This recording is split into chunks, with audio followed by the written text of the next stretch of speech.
I cannot believe that you guys want more independent contractor analysis. So here we go.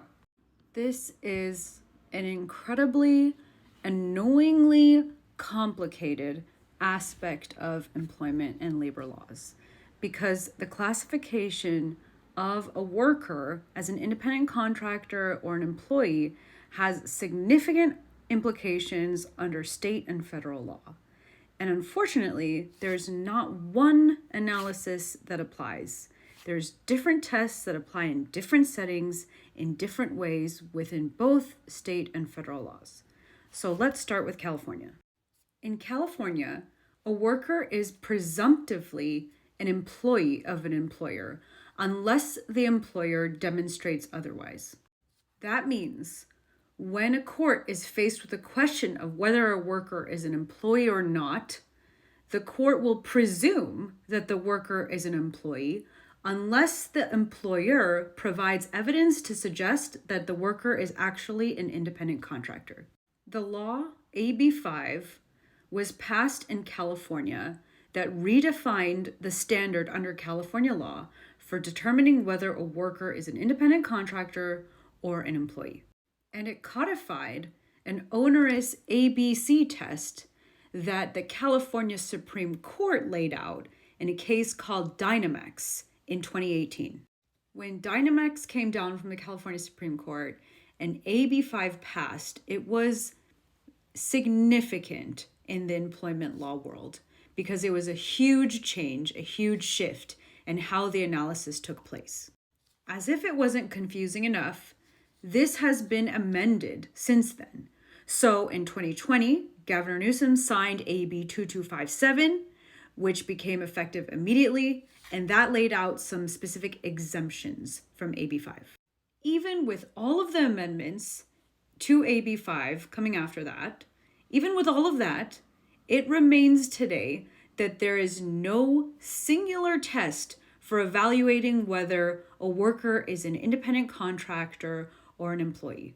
The analysis is complicated by context-specific situations. So it means that a worker can be considered an independent contractor for some purposes and an employee for others. And courts applying the same test to the same position could arrive at different results. So AB 5 does not extend to independent contractor classification under FEHA. So FEHA's anti-harassment provisions cover not only employees, but contractors. So it does not matter what AB 5 says or what the onerous test says about contractors versus employees, because FEHA covers contractors. That being said, FEHA protects employees and applicants against discrimination or retaliation. It does not cover bona fide independent contractors. So whether a worker is an employee protected under FEHA's anti-discrimination and anti-retaliation provisions is subject to a totality of circumstances test, with particular emphasis placed on the principal's degree of control over the individual and how work is done. So I pulled up the factors. The factors in assessing the parties' relationship include payment of salary or other employment benefits and Social Security taxes, the ownership of the equipment necessary to perform the job, the location where the work needs to be performed, the obligation of the principal to train the employee, the authority of the principal to hire, transfer, promote, discipline, or discharge the employee, the authority to establish work schedules and assignments, the principal's discretion to determine the amount of compensation earned by the employee, the skill required of the work performed, and the extent to which it is done under the direction of a supervisor, whether the work is part of the principal's regular business operations or not, the skill required in the particular occupation, the duration of the relationship of the parties, and the duration of the employment. So those are the factors that a court would consider to determine whether the protections under FEHA extend to the contractor or not. And it's not limited to those factors. The court can weigh other factors as well. That's just a general example set of factors that a court would consider. So the more control the employer has over the work of the worker, the more say they have in how it's done, where it's done, with what it's done, the more likely a court is going to consider them to be employed, an employee under FEHA. The less that a employer has control over how the work is done, the less connection there are between those two, then the less likely they will consider them to be an employee. If you feel confused, it's because it's confusing. The law is written in a very confusing way. Different tests apply at different times. There's exemptions and exceptions, and exemptions are different than exemptions, and tests are different for different things.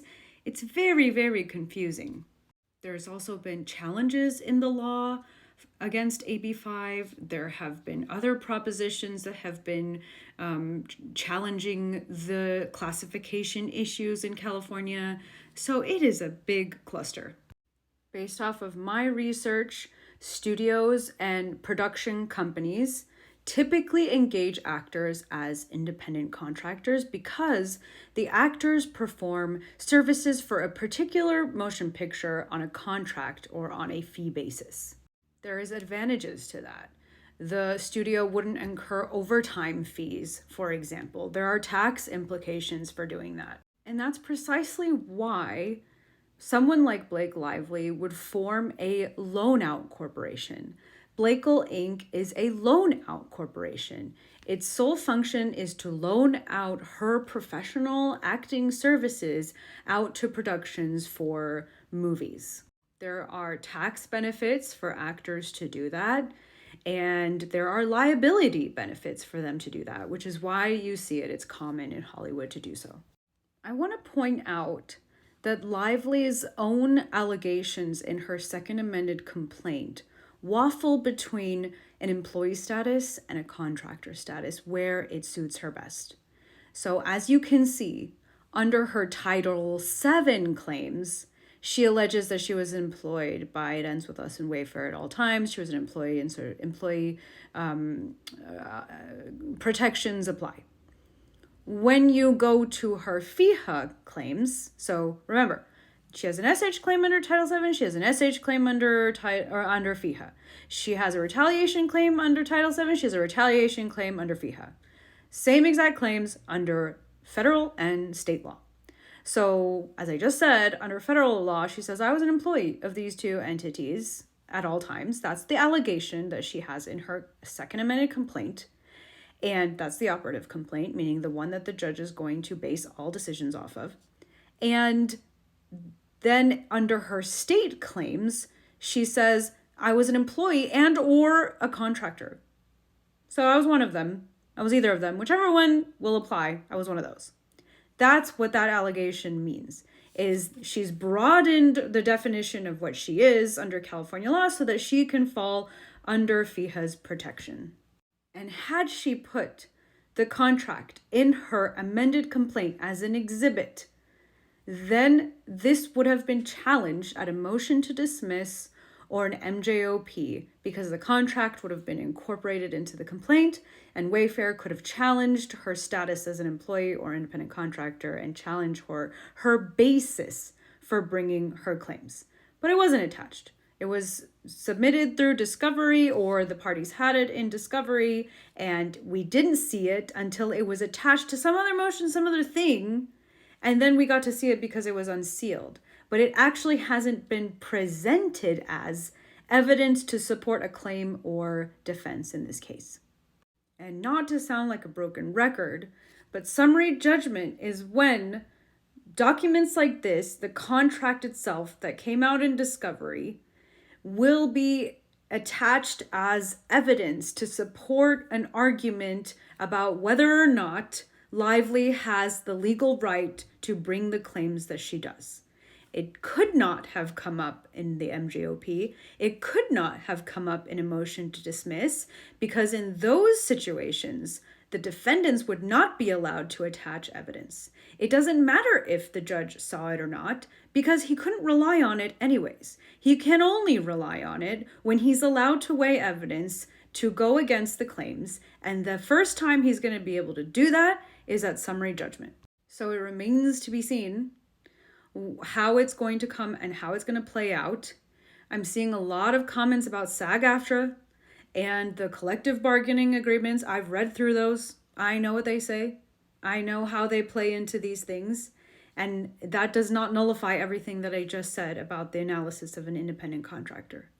So I guess we'll just have to wait and see.